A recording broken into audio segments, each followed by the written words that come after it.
Hello दोस्तों, स्वागत है आपका अपने चैनल तैयारी जीत में। आज हम देखने वाले हैं त्रैमासिक परीक्षा 2022-23 कक्षा 10वीं के विषय गणित पेपर का हल देखने वाले हैं।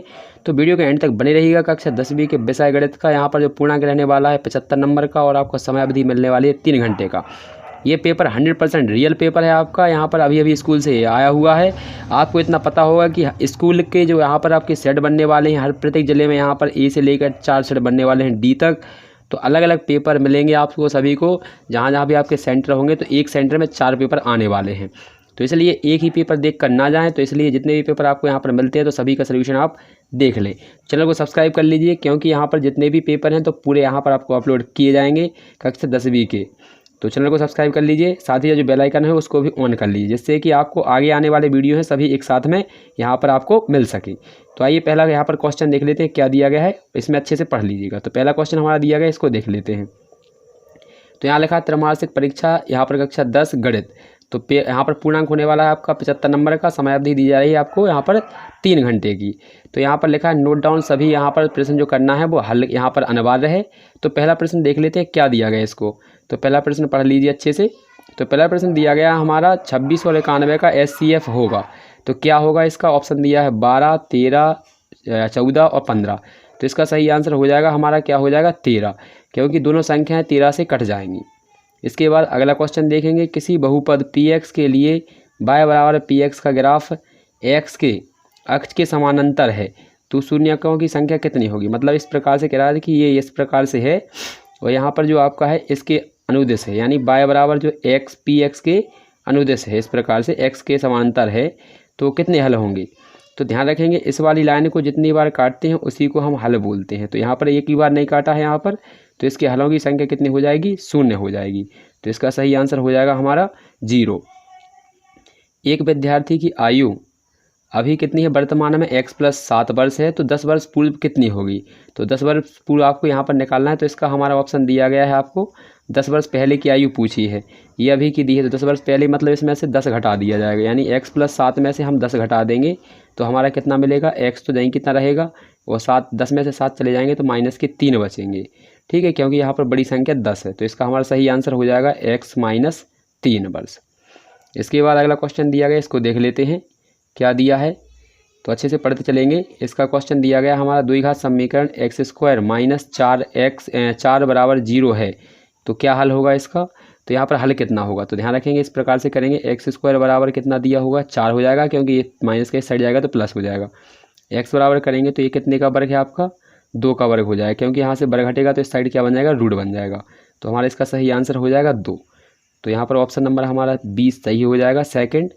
इसके बाद अगला क्वेश्चन दिया है, किसी AP का प्रथम पद 2 है, सर्वांतर 3 है, तो इसका हमें 11वां पद ज्ञात करना है। तो ऑप्शन दिया गया है, ऑप्शन देख लीजिए। पहला ऑप्शन 30, 32, 34 और 36 ऑप्शन में दिए गए हैं। तो इसका हमारा सही आंसर हो जाएगा 32।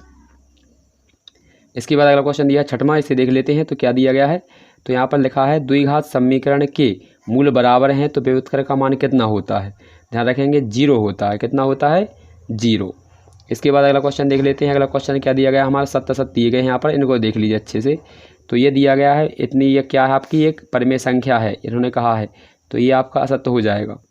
इसके बाद 2 क्रमागत संख्याओं का SCF 1 होता है, तो ये आपका सत्य हो जाएगा। इसके बाद इतने के आपके शून्यकों की संख्या 2 है, तो ये भी आपका सत्य हो जाएगा। इसके बाद AX + BY + C बराबर 0 में A B C यहाँ पर क्या है, वास्तविक संख्याएँ हैं, तो वास्तविक संख्याएं हो जाएंगी, यहाँ पर सत्य है।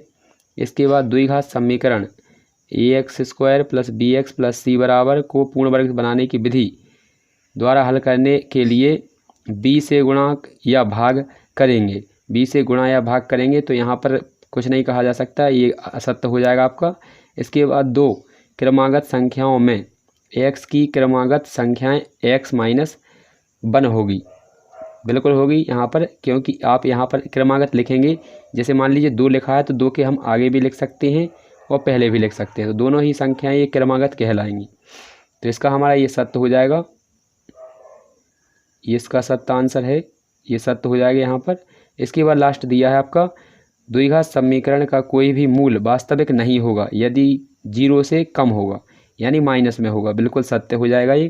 तो अच्छे से नोट डाउन कर लीजिए, पहले का असत्य, दूसरे का सत्य, तीसरा सत, चौथा सत, पाँचवा सत, छठवां सत और यहाँ पर सातवां भी हमारा क्या हो जाएगा, सत्य हो जाएगा।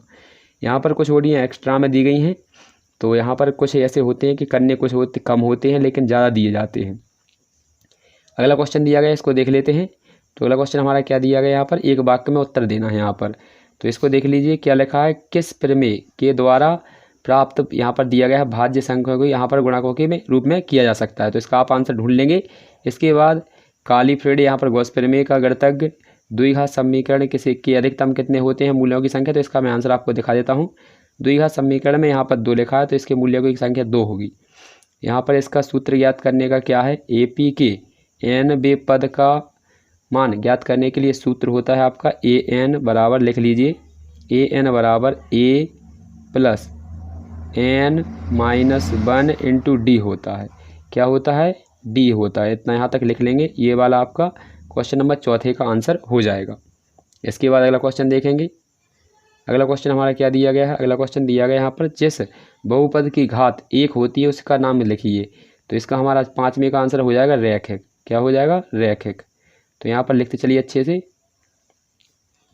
इसके बाद अगला दिया है द्विघात समीकरण के मूल वास्तविक एवं असमान पर विभक्त कर D का मान कितना होता है। ध्यान रखेंगे यहाँ पर वास्तविक हैं पर असमान है तो इसका मान होगा यानी D से बड़ा होगा हमेशा, इस प्रकार से लिखेंगे, D का बड़ा होगा। ये वाला हमारा किसका आंसर है, छठवें वाले का क्वेश्चन का आंसर हो जाएगा। ये वाला कौन से का है, वह 5वें वाले का। अच्छे से नोट डाउन कर लीजिए। इसके बाद अगला क्वेश्चन देखते हैं लास्ट। सभी व्रत कैसे होते हैं, तो समरूप होते हैं। किस प्रकार के होते हैं, समरूप होते हैं, मतलब रूप में समान होते हैं। ठीक है, तो यहाँ पर इसका आंसर हो जाएगा हमारा 7वें का समरूप। इसके बाद अगला क्वेश्चन दिया गया है रिक्त स्थानों की पूर्ति कीजिए, इसको भी देख लीजिए। तो पहला दिया है रूट P, जहाँ P एक अभाज्य संख्या है, क्या कहलाती है। तो ये क्या पर कहलाती है, आपकी अभाज्य संख्या है तो ये कहलाती है। तो यहाँ पर ध्यान रखें कौन सी, P एक अभाज्य संख्या है। तो इस प्रकार से लिखेंगे तो क्या कहेंगे इसे, अपरमेय संख्या। क्या कहेंगे, अपरमेय। तो यहाँ पर भर लीजिएगा अच्छे से, इसमें भरना है अपरमेय। इसके बाद 2 बहुपदों का योगफल क्या होता है, तो इसमें भरना है आपको बहुपद होता है। क्या होता है, बहुपद। तो दूसरे वाले में आपको बहुपद भर लेना है, यहाँ पर मैं लिख नहीं रहा हूँ, आप लिख सकते हैं।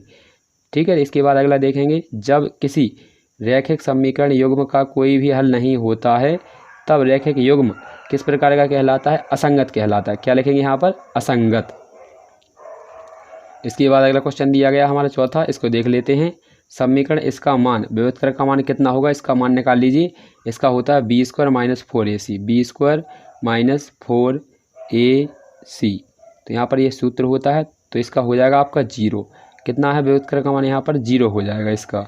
इसके बाद अगला दिया है इस AP में 10वां पद ज्ञात करना है आपको। तो 10वां पद ज्ञात कर लीजिए। किस प्रकार से करेंगे, तो प्रथम पद यहाँ पर n-10, यहाँ पर 9 और इसमें क्या है, अंतर कितने का है, 3 का है। यहाँ पर 5 3 8, यहाँ 3 का दिया है तो इतना हो जाएगा 9 3 27, 27 और 5 कितना हो जाएगा आपका, यहाँ पर 32 हो जाएगा। तो 32 आंसर हो जाएगा इसका। ठीक है, अच्छे से आप निकाल लीजिएगा इसका। 10वां पद कितना हो जाएगा हमारा, 32 हो जाएगा। इसके बाद त्रिभुज हमेशा समरूप होते हैं, किस प्रकार के, यहाँ पर, तो यहाँ पर लिखना है आपका समबाहु। क्या लिखेंगे, समबाहु त्रिभुज हमेशा कैसे होते हैं, समरूप। क्वेश्चन नंबर 7वां देख लेते हैं। 7वां हमारा क्या दिया है, 2 समरूप त्रिभुजों के क्षेत्रफलों का अनुपात 9 अनुपात ना है, यानी कि संगत भुजाओं का अनुपात क्या होगा। तो इसका जस्ट वर्गमूल निकाल देते हैं, वही होता है 9 का वर्गमूल 3 और 16 का कितना हो जाता है, 4। तो 3 अनुपात 4 हो जाएगा वर्गमूल। तो अच्छे से नोट डाउन कर लीजिए इसका। तो मैं यहाँ से एक बार बता देता हूँ क्या क्या भरना है। पहले में भरना है अपरमेय, दूसरे में भरना है बहुपद, तीसरे में भरेंगे यहाँ पर असंगत, चौथे में भरना है आपका 0, इसमें भरना है आपको 32 और इसमें भरना है समबाहु, इसमें भरना है लास्ट में 3 अनुपात 4। इसके बाद अगला क्वेश्चन देखेंगे। तो अगला क्वेश्चन दिया गया हमारा सही जोड़ियाँ, इनको अभी देख लीजिए अच्छे से। तो सही जोड़ियाँ मिलानी है इसको। तो ए वाली हमारी बन जाएगी एक अद्वितीय हल का, इसका आंसर हो जाए एक अद्वितीय हल। इसके बाद डी का मान अगर इससे छोटा है तो यहाँ पर देख लीजिए क्या दिया गया है, मूलों की प्रकृति के ऊपर दिया गया है। तो ये मूल कैसे होंगे आपके, अवास्तविक हो जाएंगे। इसके बाद n पद ज्ञात करने का यहाँ पर हो जाएगा ये वाला ई से। इसके बाद इसका SCF निकालेंगे तो SCF कितना आएगा हमारा 1। और लास्ट वाले का आपका रह गया यहाँ पर समरूप क्या होते हैं आपके, सभी वर्ग कैसे होते हैं, समरूप होते हैं। और इस वाले का देख लीजिए, इसका आप निकालेंगे तो लास्ट रह गया आपका, इससे मिला देंगे इसे, जे वाले को चौथे का किससे मिला देंगे, F से मिला देंगे। तो अच्छे से इनको नोट डाउन कर लीजिए। इसके बाद हम अगला क्वेश्चन देखने वाले हैं। आशा है कि आपने देख लिया होगा, इसका अच्छे नोट डाउन कर लिया होगा। तो इसमें दिया गया है, इसमें देख लीजिए, इसका क्या निकालना है, इसका विभेदकर ज्ञात करना है। ये अथवा में दिया है मूलों की प्रकृति बतानी हमें, इस वाली संख्या के अभाज्य गुणनखंडों के रूप में व्यक्त करना है। तो अगला क्वेश्चन देख लेते हैं, 8वां क्या दिया गया है। तो ये रहा हमारा क्वेश्चन नंबर 8वां। तो यहाँ पर लिखा है क्वेश्चन नंबर 8, बहुपद इतने के शून्य ज्ञात करना है या फिर इसके गुणनखंड करना है आपको। इसके बाद दिया रैखिक समीकरण युग्म इतने इतने के संगत हैं या असंगत है, इसकी प्रकृति बतानी है। ठीक है, यहाँ पर इन दोनों को हल कर लीजिएगा, इनमें से कोई एक करना है आपको। इसके बाद अगला दिखा है समरूप आकृति को परिभाषित कीजिए, यानी समरूपता की आपको परिभाषा लिखनी है।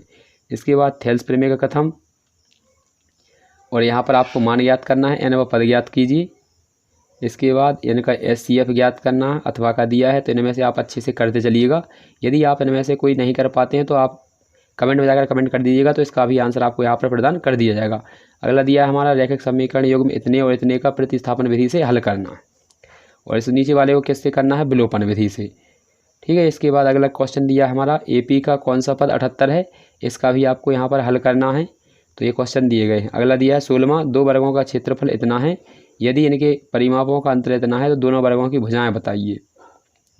ये अथवा क्वेश्चन दिया गया इसका है हमारे अथवा दो संख्याओं का वर्गों का अंतर इतना दिया है, छोटी संख्या कितनी है ज्ञात कीजिए। इसके बाद क्वेश्चन नंबर 17, अच्छे से पढ़ते चलिएगा और अच्छे से इनको लिख लीजिए। इसके बाद अगला क्वेश्चन दिया गया हमारा क्वेश्चन नंबर यहाँ पर 17 का ये दिया है ऊपर, इसको देख लीजिए। तो इसके बाद देख लेते हैं किसी भिन्न के यहाँ पर एक जोड़ने पर, ये भी दिया है। इसके बाद क्वेश्चन नंबर 18, सिद्ध कीजिए कि यहाँ पर √5 अपरिमेय संख्या होती है, पर इसके अथवा में ये वाला आपका दिया है, ये वाला बहुत मोस्ट है यहाँ पर। ठीक है, ये वाला वार्षिक परीक्षाओं के लिए ज़्यादा मोस्ट नीचे वाला, तो इसको भी अच्छे से आपको नोट डाउन कर लेना है। आशा है कि आपने पूरा पेपर अच्छे से देखा होगा। तो यहाँ पर आपको जो पूरा पेपर यहाँ पर दे दिया गया है, अगला पेपर जो अंग्रेजी का सोल्यूशन आने वाला है।